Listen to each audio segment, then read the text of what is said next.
Good afternoon, good evening, and good morning. Welcome to another episode of The View from the Afternoon.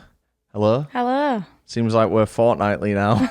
I know. Though not intentionally. We don't forget, but just other stuff comes up, and we don't want to force it. The last podcast was so well received, outperformed most of the videos we've put up on that second channel. Thank you for the love on that. It was really I can't really remember nice. what we spoke about, but Our January journey. Yeah, so that's got me in the mood to be like a bit more discussing about, instead of like polarizing opinions on stuff. Because obviously I know what I'm doing to a degree where like I'll get stuff wrong for sure, but like I'll also say stuff that I know is going to like wind people up. And maybe that's not the best. maybe that's not the best method. I'm very much in the camp of not wanting to annoy people on purpose online. It was nice to have an open and honest conversation and not just do something as clinical as rating lineups. Yeah, I don't usually enjoy doing those kind of podcasts, but I really enjoyed our chat. So I'm on board for moving forward doing stuff like this. Well, I put on Twitter a thing of like, what do you want to see on the podcast? And I appreciate anyone that engaged with that, but I was kind of disappointed. Like I said, nothing's off the table. Like, because, I don't have anyone to answer to, really. Yeah. So I could, there's nothing that I could say that's going to kind of get me in trouble. Whereas, like, if I was, like, working at Apple, there's stuff that I wouldn't necessarily be able to say or talk about. So I was like, nothing's off the table. And people were just like, Dream Festival lineup. And like, what's your 3 best headliners? I was like, well, if that's what you want, we'll give you that at some point. But so the podcast is going to be primarily just focused on just kind of us personally, I suppose. Not just me and you, but whoever else can be asked to show up. Though we did deliberately pick me and you for this one because the last one went so well. Yeah, and we had a good idea as well. We did. Before we jump into the main topic of today, just want to say a big thank you to everyone that's watched the Butlins video. It's done really well, relatively speaking. It's the best performing video as of right now since Burning Man, which is saying something.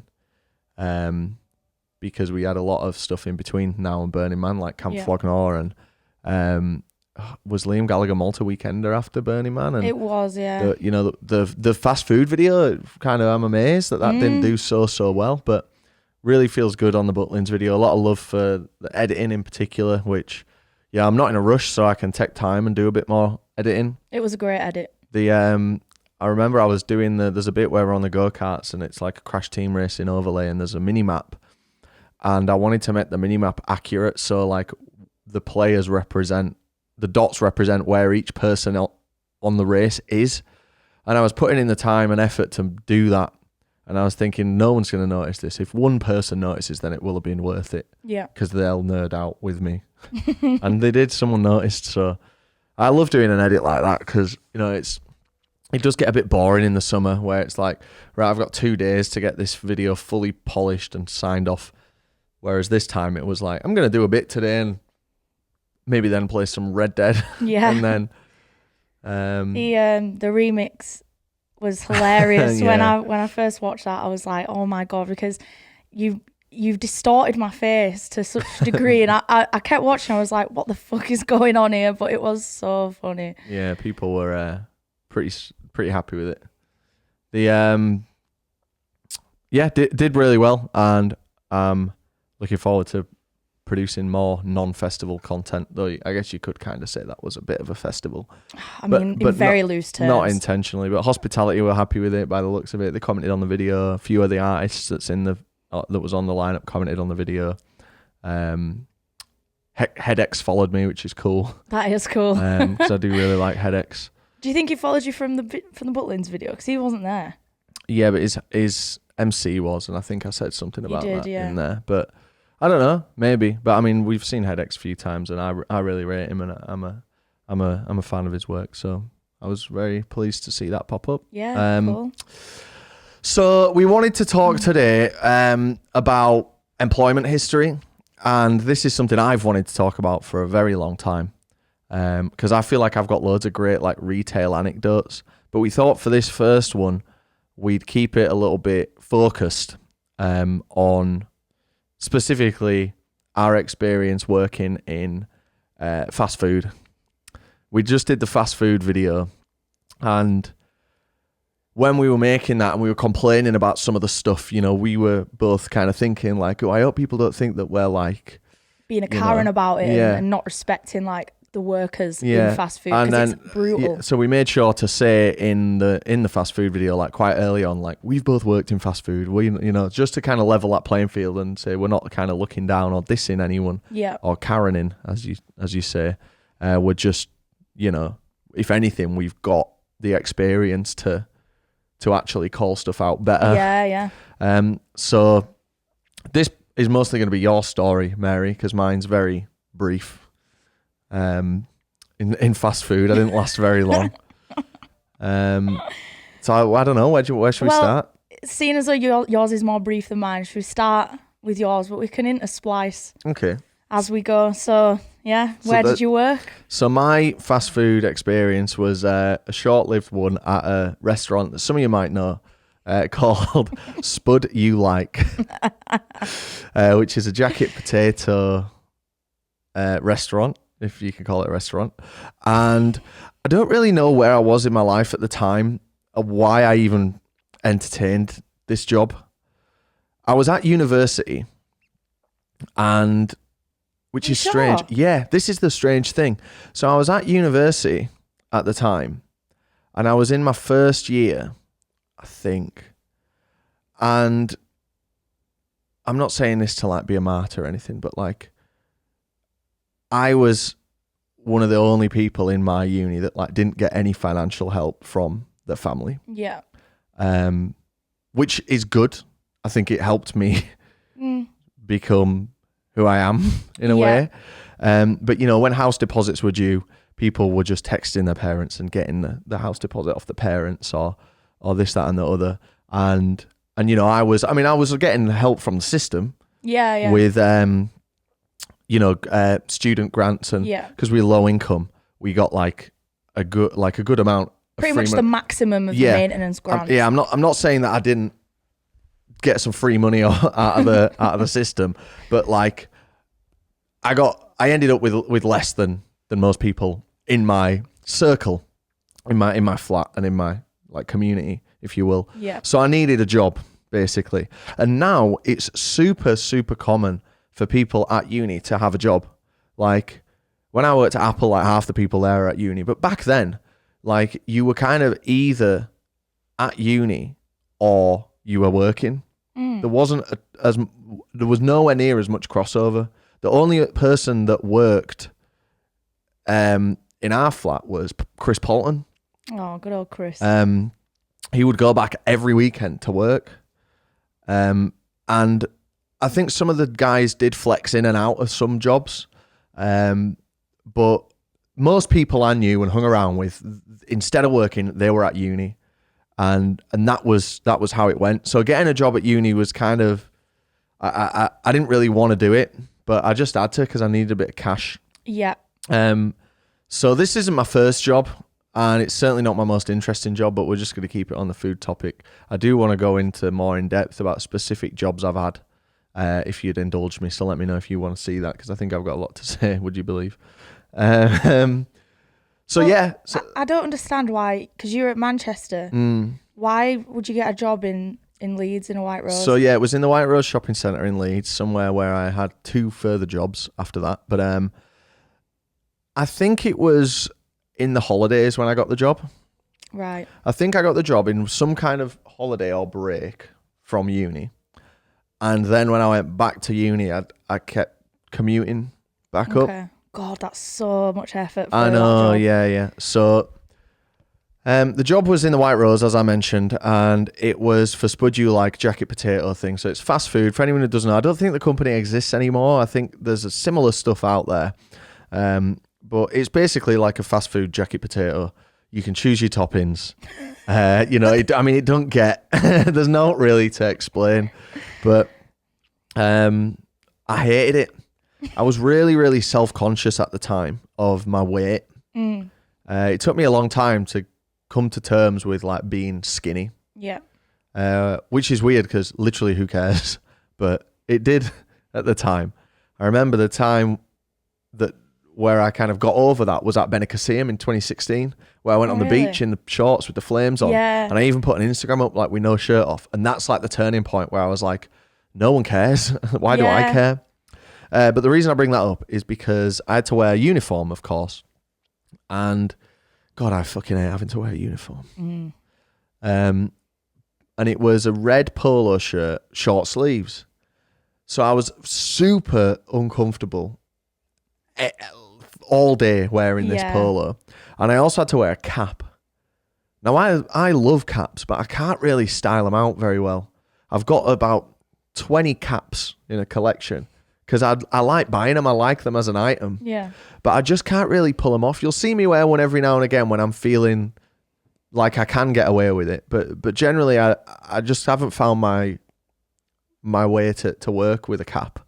And I had to wear this cap and I had to tuck all my hair into it because it's a food environment. Did you have a hairnet as well? No, they didn't give you a hairnet, strangely. But I just had to tuck my hair into the hat.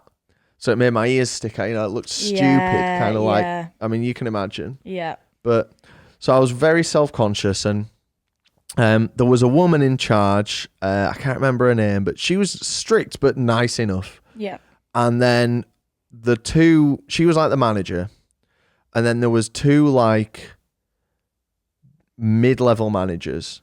A guy called Greg and his missus, who were both like they worked two jobs. This was one of their two jobs. And then there was me, like the junior, and another like junior. And sometimes I'd be on the till. What do you want? And then you'd shout that back to the person behind you making the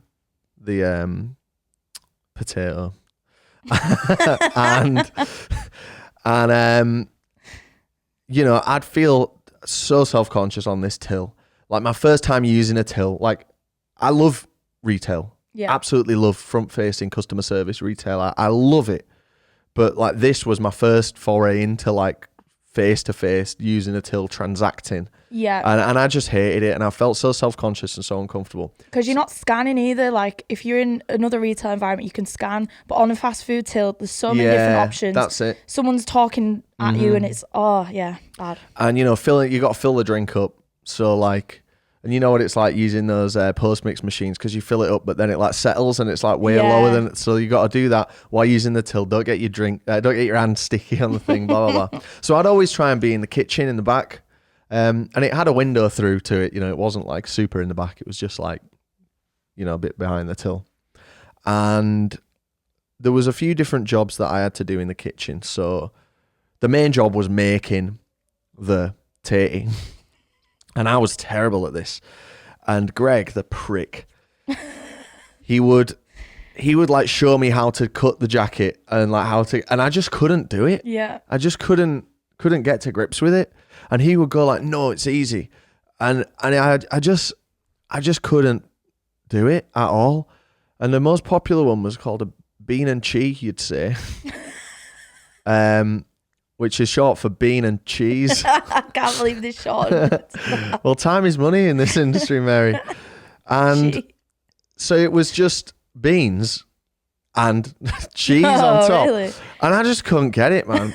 So I was often doing the washing up. And you'd have to wear these marigolds, I think they're called, and do the washing up. And it was constant washing up, like constant, because it wasn't a very busy thing in comparison to McDonald's next door or whatever, but there was enough turnover where like stuff would need to just be continuously like being washed up. I'm surprised they didn't have a dishwasher. Yeah, they didn't. Mental. And so I'm like washing up, and I'd enjoy that. I don't mind washing up, to be fair. But I'd always burn my hands because it's like an industrial tap that has like a scalding hot setting. Yeah. Oh, that was awful. And then there was like, what was some of the other jobs that I had to do in there? There was preparing like the Lloyd Grossman chicken tikka like filling, which would come in like you'd get like an industrial tub of like tikka filling. Yeah. And then like a massive tub of like, I want to say like sweet corn, but that can't be right because it won't go. But just imagine it was like sweet corn, and then you'd mix them together. Right. So you've got like this post-mixed thing to go in, whatever that was. And every day for lunch, as you often do in these environments, I'd get a free jacket potato, and I'd go for the chili con carne. And delicious, to be honest. But yeah. I had them so much, and they're associated with this horrible time that I kind of don't like them anymore. That's the boring stuff out of the way.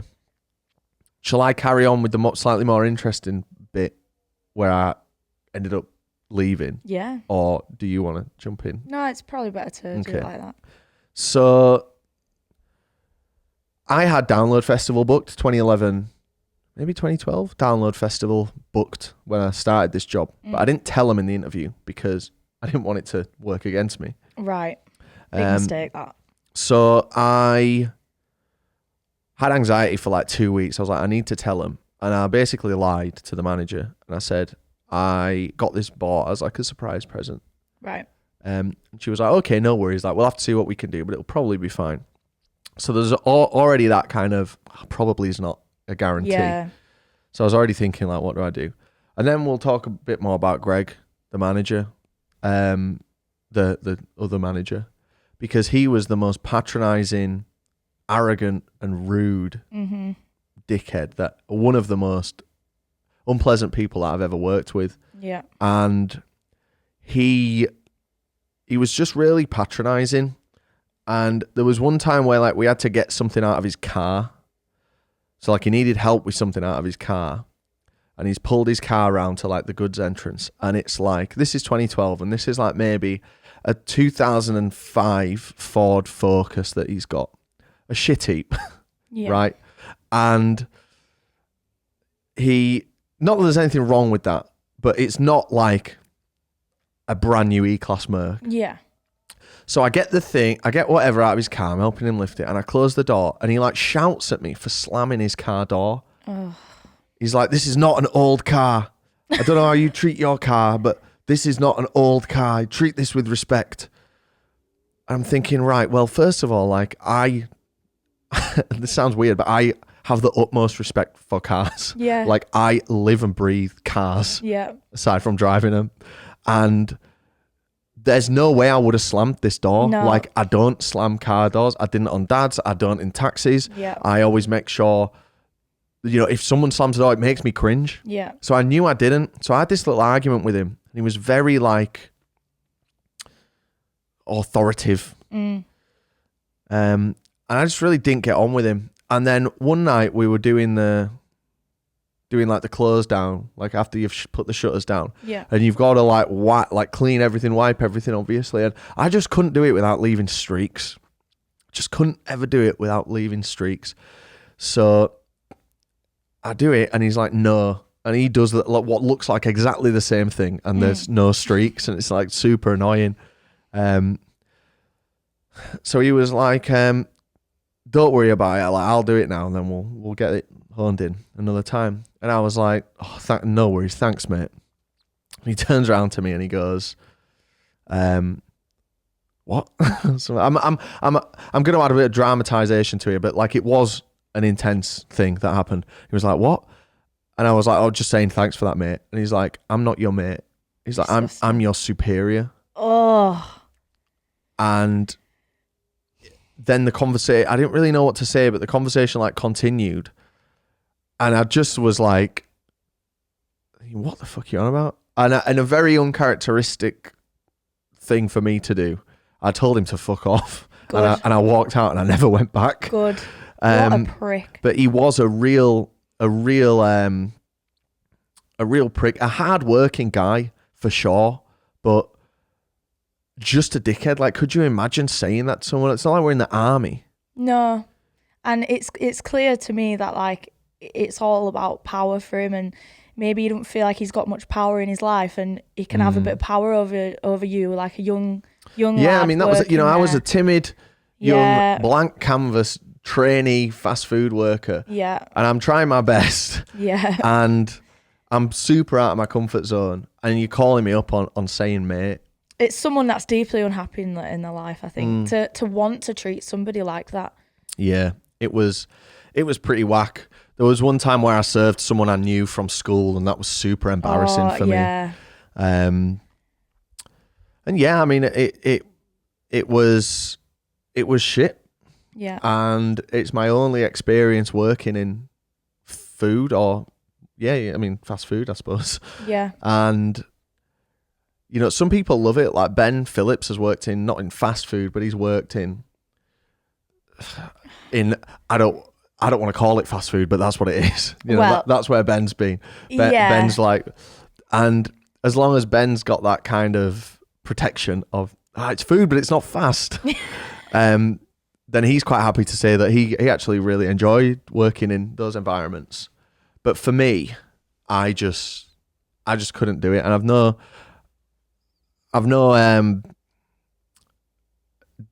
not trying to disrespect or you know, diss anyone, because fast food workers, especially last year, were the fucking savior of my life. But I just don't have it in me. I could do any. It's just not for you. No, it really isn't. There's not wrong with it. Yeah, it was awful. Yeah. So that's my short story about working selling spuds to people in the White Rose Shopping Centre. That's your first half of the episode there, 21 minutes. So now we'll talk about your experience, which is much more vast than mine. It is, yeah. So I worked at McDonald's for 2 years. I got the job about a week after I turned 16. Wow, that's early then. Yeah. And I'm surprised they even hire at 16. Yeah. A company like Mackey's. Yeah. It was good because, so I was a customer care associate, so I wasn't in the kitchen. Essentially, that is just a cleaner. I don't know why they call it customer care. I think it's because you're in the dining bit. Well, they call it that because cleaner sounds shit, don't they? Yeah, but all right, fine. But my duties were 95% cleaning. It's like at Apple, they call you a specialist. That's like the entry role is a specialist. Yeah. Whereas, like, I could tell you some people who aren't even a generalist. Never mind a specialist. Well, it was good though, that job, because the people in the kitchen that were between 16 and 18, they were making, I think at the time, the minimum wage for that age bracket was like £4 something. But my role started at £6.20. So like my other mates that had jobs, they were getting that. I was feeling like, oh, amazing, you're like balling, money. Because EMA had just stopped as I was going into college. And what is EMA for those? Can't remember what it stands for, but it was educational maintenance allowance. £30 a week for the low income kids. And I can't believe we lived in a time where that was a thing. Like, that seems amazing, so foreign now. But and I you'd just get missed that. £100 at Christmas and at Easter as well. No way. If you had full attendance. Crazy. Yeah. I would not have had a job if I was getting the EMA. But I needed a job. So yeah, I worked there for 2 years, and I can honestly say it was horrendously bad. Really? Yes. I was hoping that we'd have some kind of arc of like, and do you know what? It was actually pretty good. Well, and any young people out there listening, I'd urge you to take on the challenge and be the best you that you can be. Well, the thing is though, so most McDonald's are a franchise. Absolutely. So what I'm going to say in this episode might not necessarily apply to all or even most McDonald's. The one I worked at was in quite a rough area. A lot of chavas about, which is the last thing you want when you're wearing like a uniform, the little checkered shirt. I had to wear like a neckerchief. Yeah, I can see it now. Oh, green trousers that I was in between sizes, so they were way too tight. So what, did they do you like a 19?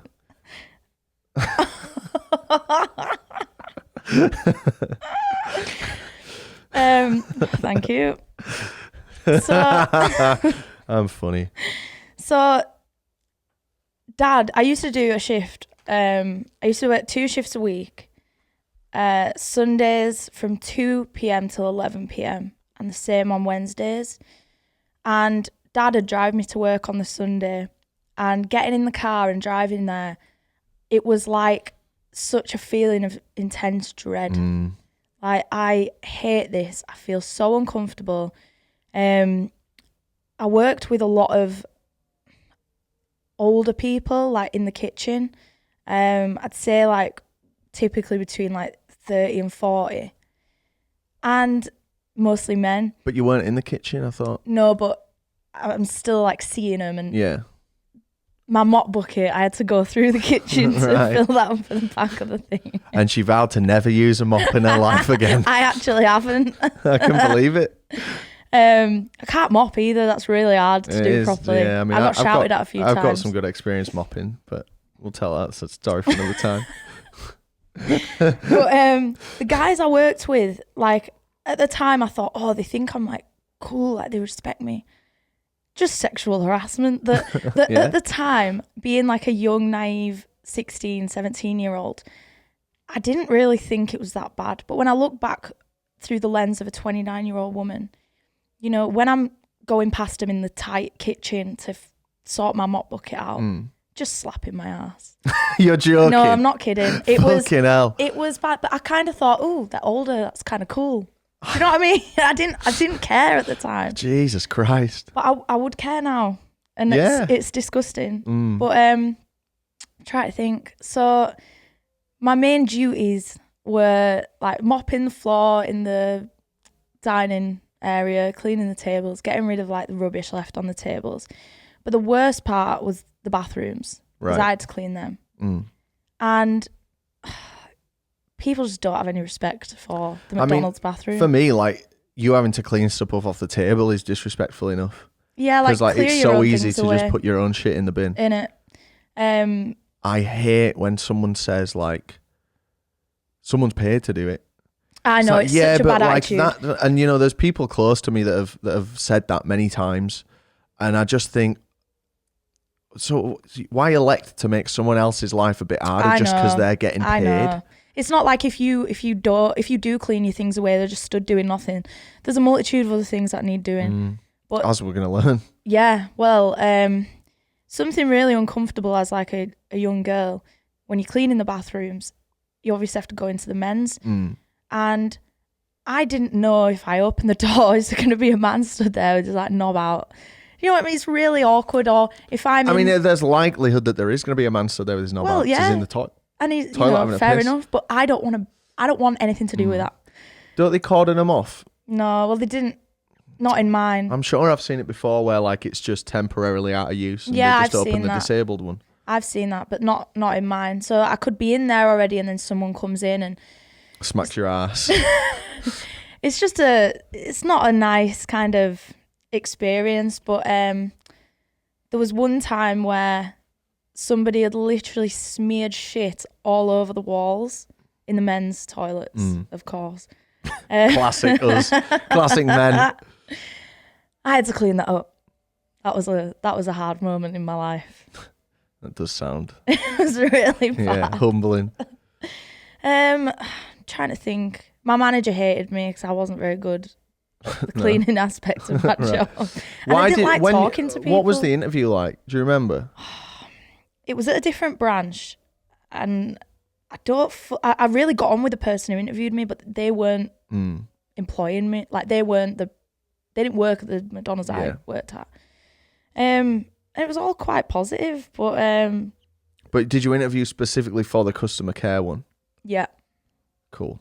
I'm trying to think like what else to talk about. I guess like some of the secrets maybe of spill them. Like what goes on. Go on, absolutely. We'd love to know.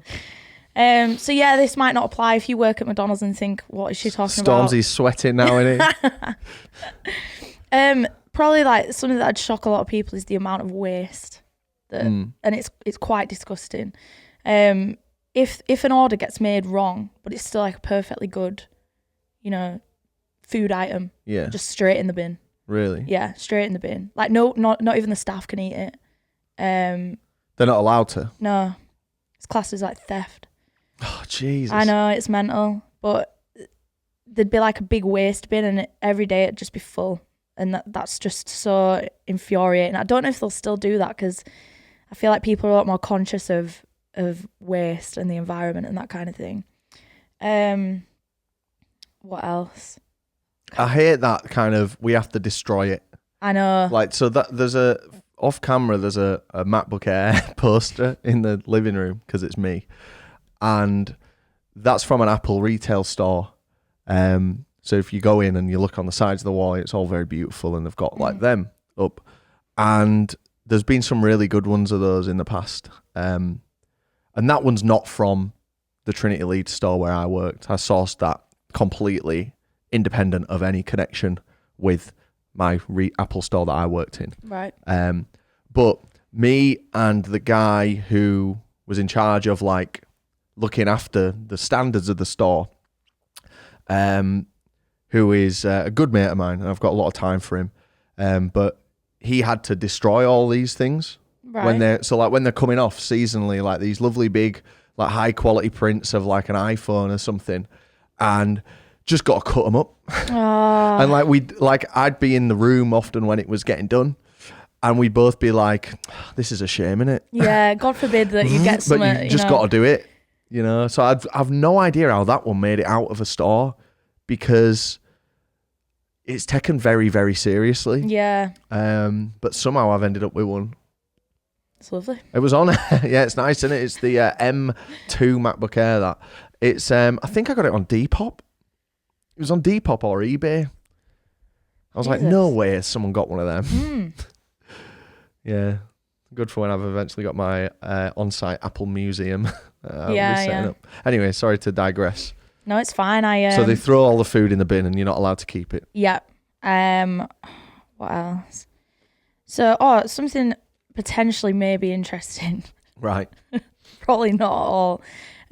So like you have the sauce bit in the dining area. You got your ketchup and your brown sauce or barbecue sauce. The self-serve. I hate that. Yeah, with the tap. Right. Yeah. So the way that works, because this was one of my duties. It's a 10-litre bag of ketchup or brown. Is it barbecue? Barbecue. Yeah, it's barbecue. Of course it is. So you've got to have this big silver bag, and it weighs 10 litres. It was very heavy. Well, wow, we're measuring weight in litres now. You got to open the cupboard and then like attach some tubing to it. But it gets so like congealed and grimy and that's disgusting. why I don't like using them as a consumer, because I don't know what's going on underneath there. Yeah, but I know there's something like that. Yeah. Give me a little sweet curry and it's already in the pot. Oh my God, that would be amazing, yeah. If they had those in there though, I'd just take a bag of them. Yeah, I bet you would. I did steal quite a lot. Big Mac out bin that was made wrong. I stole a lot from my time there because you've got to have something to make your life feel worth it. So the things I used to steal, Big Mac sauce, which comes in like maybe it's in like a cylinder, innit? Yeah, big because it was in the fridge at mum and dad's house. It was. I don't know how big that cylinder is. Maybe like 1.5 litres. Yeah. So that was all kept in like the fridge at the back, and you just nab one of them. Yeah. I used to they have like some jackets that you could put on if you're on drive-through or if you're going outside to like clean the tables there. So I'd wear that jacket on purpose because that'd be the way I'd steal. So are you listening, everyone? So you'd get your Big Mac sauce, kind of maneuver it around your bag. Yeah. No, I'm just nipping to the staff room. Put it in your bag. Go home. Happy. Another good one is the packaging for when the Monopoly stuff is out. Oh, yeah. God, me and Mum. Right, so basically, there's better things to steal. So the mozzarella dippers are usually out when McDonald's are doing the Monopoly. Yeah. And they are very thin bags, as opposed to stealing like a drinks cup that's bulky. Oh, that's got the stickers on. Yeah, so yeah. You wouldn't take them as just stickers. No, you take the packaging that has the stickers on. Yeah. And I mean, I say stealing, obviously it's stealing, but I don't view this, I'm not stealing money or anything like, you know. Yeah.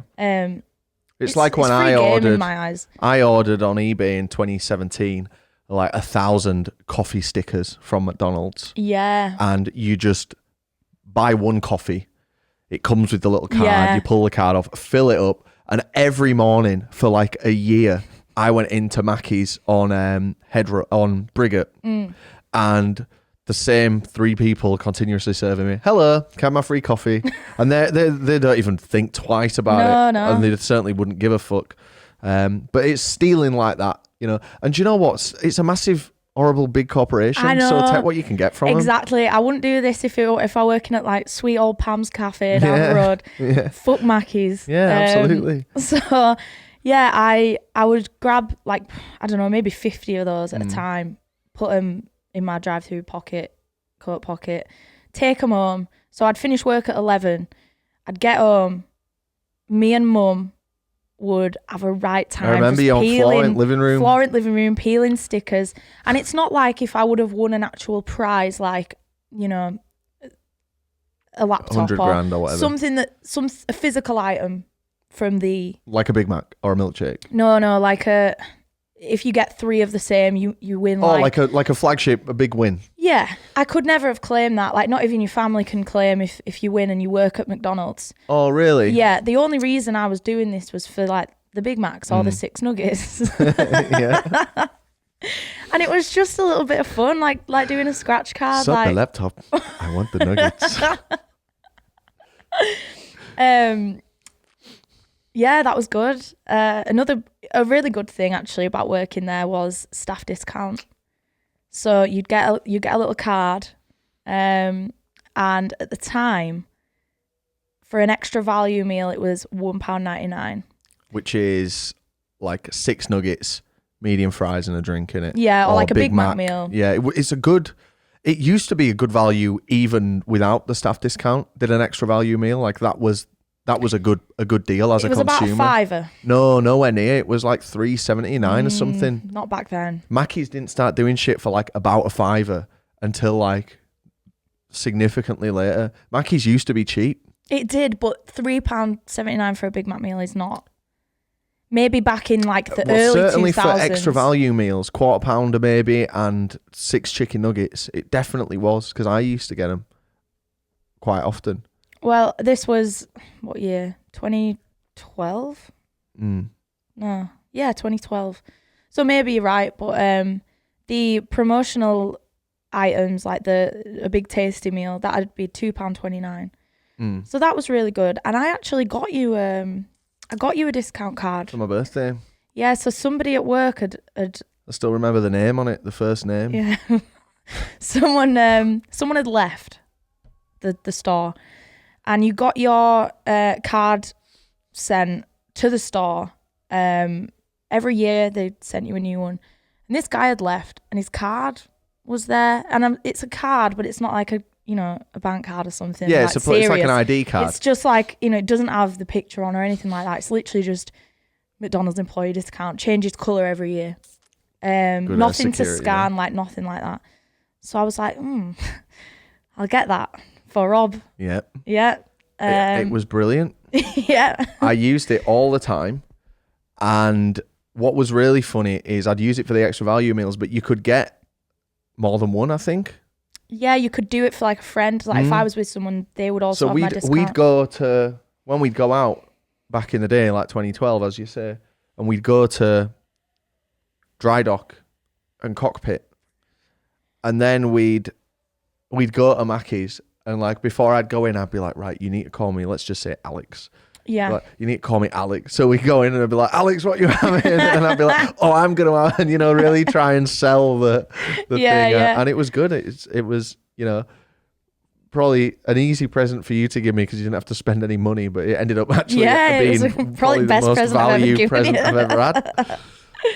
And I don't know if, obviously I've spoken a lot about potentially unethical, morally grey things. I hope that this don't get a backlash because no one is going to be upset, especially in today's climate, at you stealing things from McDonald's. Let me tell you that. Let me tell you, no one. Yeah, well, if you want to hear all about what I've stolen from all my previous jobs, then we'll let you know in an upcoming episode. Another good thing, you got a free meal like you did at Spud every shift. And if you are like friendly with the kitchen staff, they'll kind of just do whatever you want. Sounds like you were very friendly. Yeah, they were friendly with me. So I'd have like some mad creations, like like a triple Big Mac. Wow. With like... That's not even that mad. They have something on the menu that's one more Big Mac than that. They have the Big Mac with 4 patties. Yeah, but at the time they didn't even do the double or the grande. They'd never done like a promotional item that's different. So this was groundbreaking. But you could get anything, any combination of things. So I'd get like loads of nuggets. Yeah, groundbreaking. 7 McNuggets in a box. And then like the nuggets are kind of cooked in they're kept in trays. So if you're just walking through the kitchen and you just open the tray and grab a little nugget, it makes a really awful time that you're having. Absolutely, semi-worth it. Little boost to the morale. The nugget on the cake. Oh God! And what? So you worked there for 2 years. Yeah. Shame you didn't keep any at uniform. I know. I'm probably very excited to get rid of it. Because now the uniform, I mean, it's still.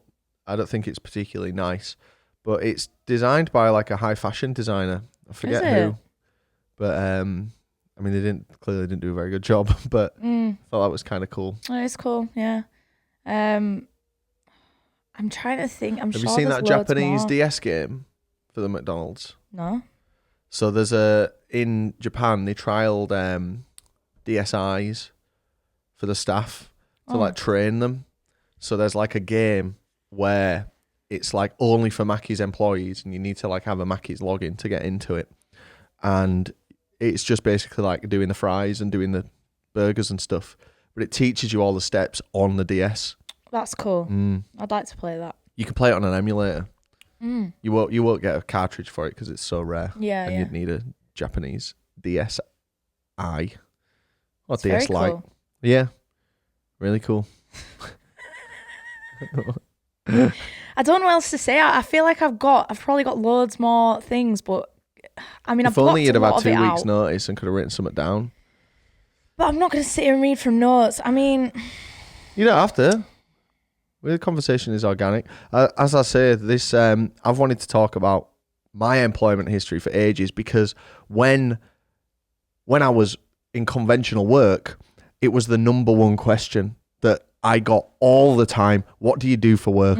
What do you do what is your job? What do you do? And that answer changed a few times as I got different jobs, but I never really would want to talk about it or say because I didn't want it to jeopardize the workplace that I was at. Which is why I'm kind of the only one that can really go into like super detail about my entire employment history, because it's not like if I slag off a retailer, I'm not then still working for a retailer and then it looks like, oh, this guy's happy to drag his old workplace in a public forum. Maybe we'll get rid of him. So I'm really eager to talk specifically about working at Game, working at PC World, and working at Apple. I'd like to do like 3 different episodes on that, but I don't know if that's just too much info.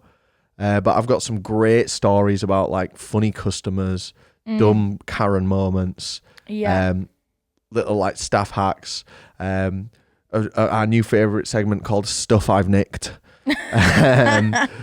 So, you know, I'd love to go into that detail, but I don't really know what the best format is to do it with, because like I'd love to do the one at Game with someone I worked with at Game, like Jay, who I was with the other day, or even Ben Phillips worked at Game with me. So maybe I'd do it with Ben. If you remember, he used to host the podcast. Also, remember? Hey, we're just playing with you. So yeah, I mean, I'm really up for talking about it, and I've been making some notes, which you should have maybe done. Yeah, I should have done. And yeah, I mean, I really miss some of those days. Like you'd mentioned, that dread of going into work. Yeah. And I think with any job, unless you work from home, or maybe even if you are working from home, I think with any job, you're going to get that dread at some point. Obviously, some worse than others. And I used to get it a lot at PC World because I fucking... Now I look back and I can see the fun. Yeah. But like that was like a shit job for a shit company. I had a good team of people around me for sure, but just like talk about working for a company that just don't value you. Yeah. And it was also in a time in my life where like I just so didn't want to be doing that. No. So that dread is real for everyone. Like where it's like, oh, I've got to go to fucking work tomorrow. And I'm so blessed. And I think this all the time, I really do, that the people around me have allowed me to step out of that for however long it may be. I'm sure it won't be forever.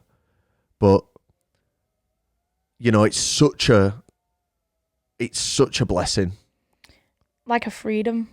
Like something that money can't buy. Yeah. I mean, it literally does. But like a luxury that I could never imagine being afforded. And that's not to say that I don't work fucking hard. You do. But when you love what you do so much, you never truly work a day in your life. That's what they say. That's the thing. Like I love my job that I've got right now. I'm lucky I work from home. But before COVID, it was the same company I worked for, and I never got that feeling of dread. And if you have a job that where you're having those kind of feelings, like as you go into work, you just feel like it's indescribable. Like such a depressed like feeling washes over you.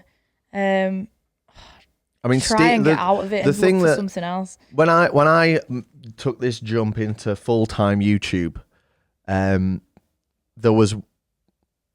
gave myself a trial year of like, you're not allowed to even think about making this move, Rob, until you've felt like this for a full year. You know, I was really strict with myself. And I did. I felt like it for a year. It was after the lockdown. It was working in an office that I hated. Again, we'll get into more detail if you want to hear about that in the future. But the thing that sums it up for me is something that Steve Jobs said, right? And I honestly, if you've not seen it, there's a video where Steve Jobs does a commencement speech at Stanford University in like 2004 or something, or 2006 maybe. And it's the most wise and impactful 20 minutes of anyone speaking that I've ever heard. And it tackles like death and change and how to navigate life. Yeah, and it is good. So important to me. And what he says in that is about that feeling of dread. I mean, it's not going into specifics about that, but it's like a framework that you can apply.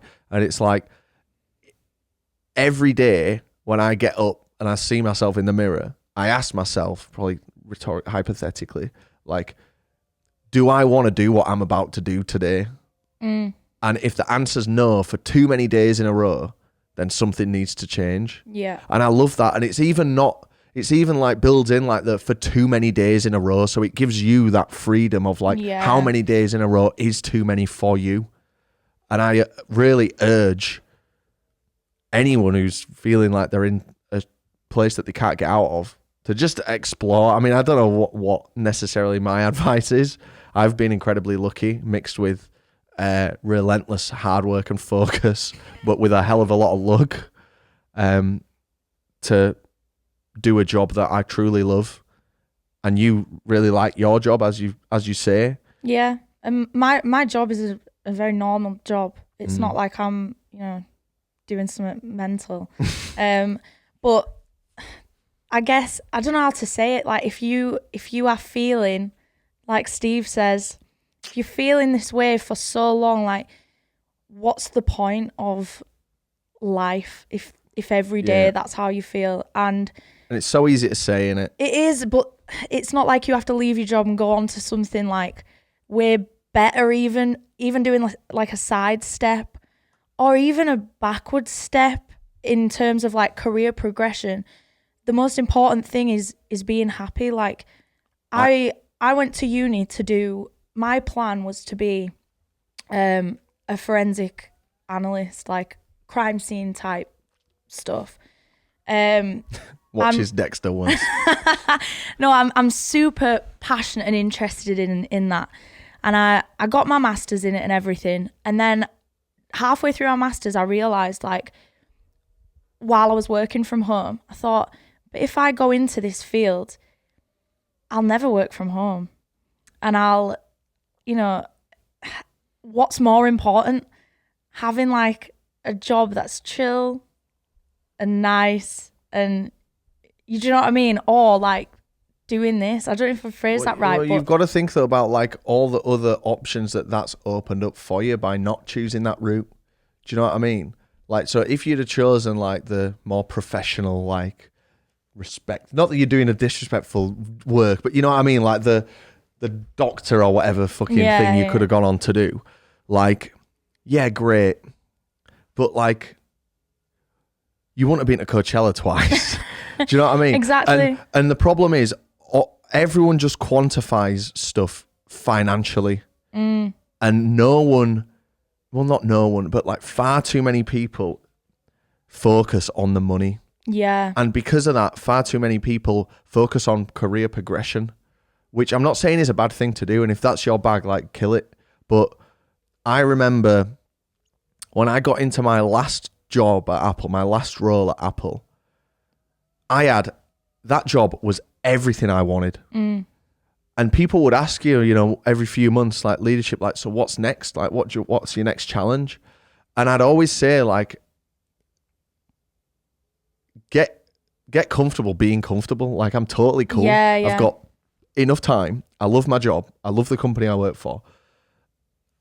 And, people are, in some environments, people are like encouraged, like, apply for this job that you probably don't want, but you get some extra money. It sounds good. It looks good. It'll impress people. Yeah, but if you just try and get happy in your own self, and obviously, you need to sometimes feed a kid, or I imagine like keep a roof over your head, or there's the bare minimum quota that you have to meet. Yeah. But like, I got really happy and comfortable being comfortable.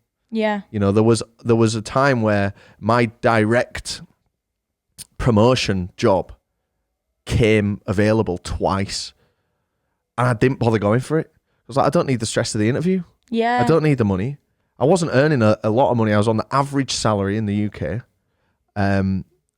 So I wasn't on like mega bucks, but I was like, the stress of the interview and the slight extra responsibility of the role, I just could do without it. Yeah.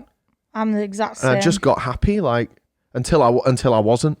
Yeah, but that was circumstantial and not in terms of the fact that you didn't necessarily enjoy the job that you did. It was the way that it was all going. But it's the same for me. Like in my one-to-ones, I have a monthly one-to-one with my manager, and there's like a question about like development. And I'm like, I'm happy exactly as I am. I do my job very well.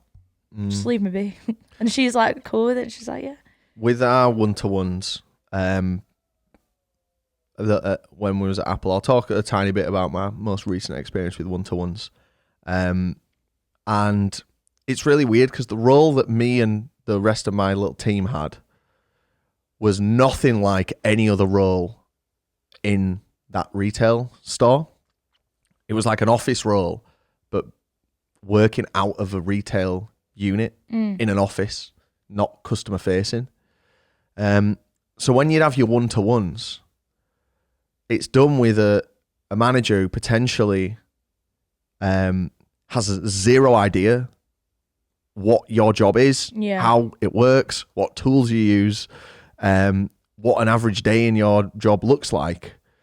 And they just become like checkbox exercises. And we used to like kind of laugh and roll our eyes when we know one's coming. And obviously there's exceptions, and a lot of the leadership and managers that I've had have been outstanding, and some I'd even say became good friends. Yeah.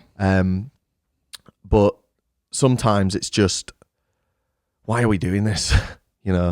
Why are we you're trying to tick a box here to say that you've coached a member of the team. Yeah. I'm fully coached up to I can do this job with my eyes closed, and you don't know anything about it. Yeah. With respect.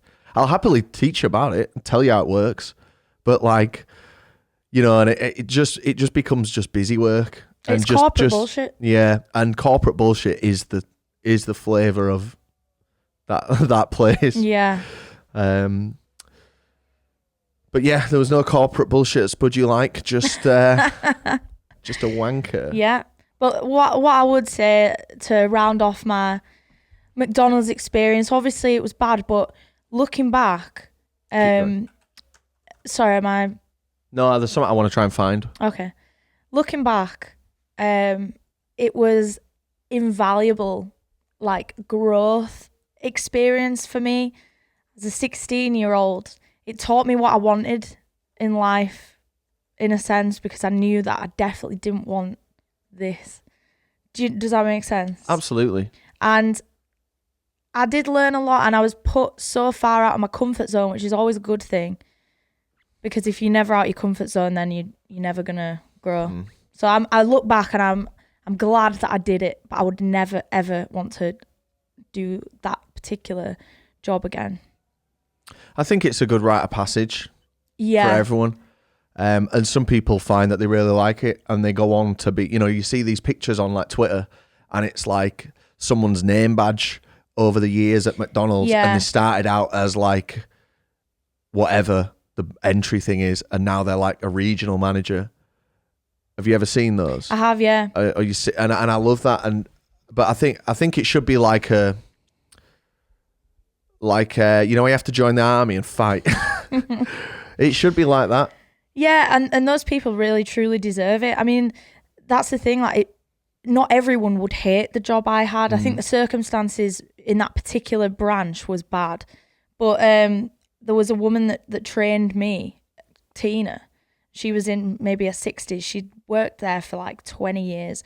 She loved it. She was always talking to customers. Like, she had a great time. I love that as well because like that's so much of a customer facing job. Yeah. Like I would always try whenever I was like coaching someone, right? Because I've had like junior leadership positions and whatever.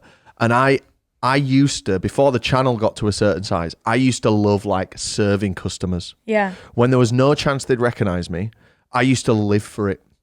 And why not make your day more interesting by having a chat with people? Like Tina.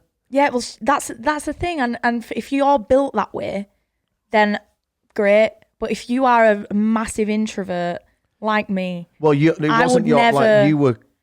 were on the cleaning team. No, but she was. It's called customer care. So you are meant to interact with people because you are based in the dining area.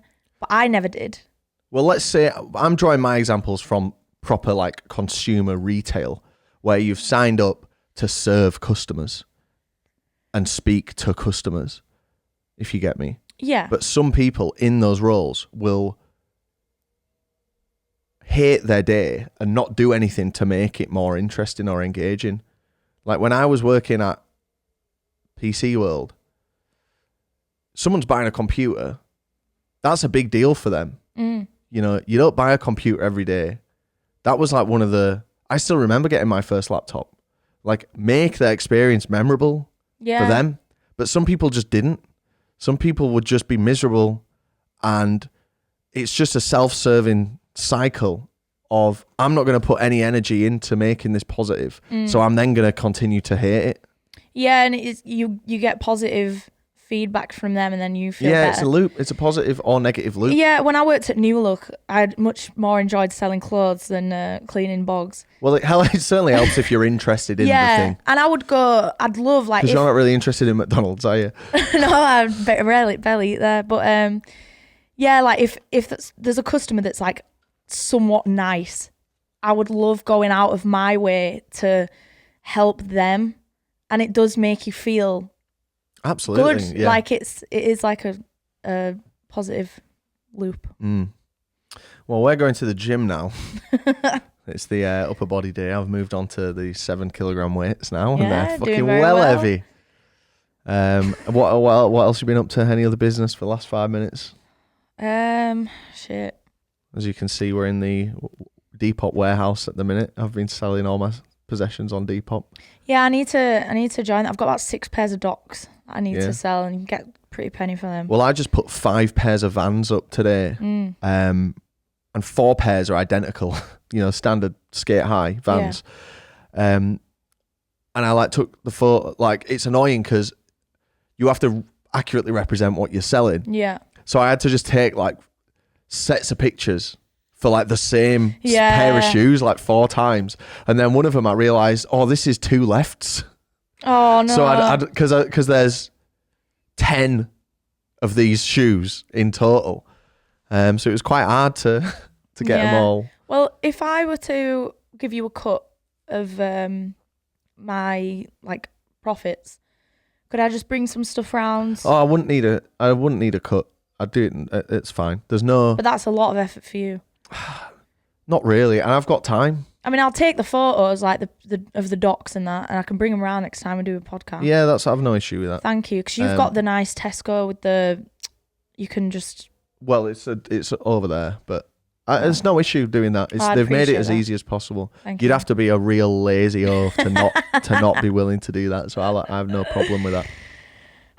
Well, thanks very much. Yeah, no worries.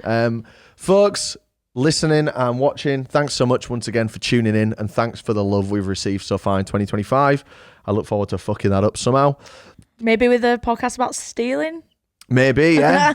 It can't last forever, this positive wave. Something's coming. People love it when you steal from big corporations. It's not like you're like, I've just nicked a load of warfarin from NHS. Just nicked all the blue gloves out of the fucking NHS staff room. You're nicking a fucking McDonald's monopoly, a disgustingly corporate rat race competition, Squid Game style contest, and you've foiled it by getting a free Big Mac. If like a member of the McDonald's head office was watching this, am I liable for any like? No. Do you think I? I very much doubt Imagine if like they dropped a fat lawsuit because on they me. need to prove it. It's how like you can't like arrest Eazy-E because for saying he's like shot people because he died years ago.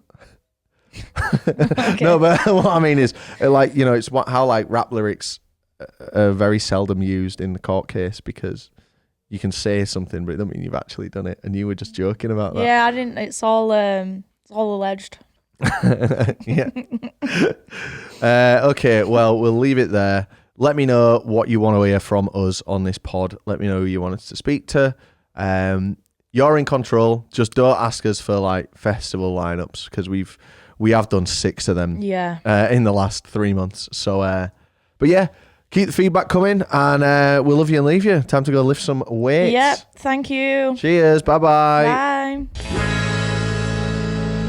I fancy your Mackies now.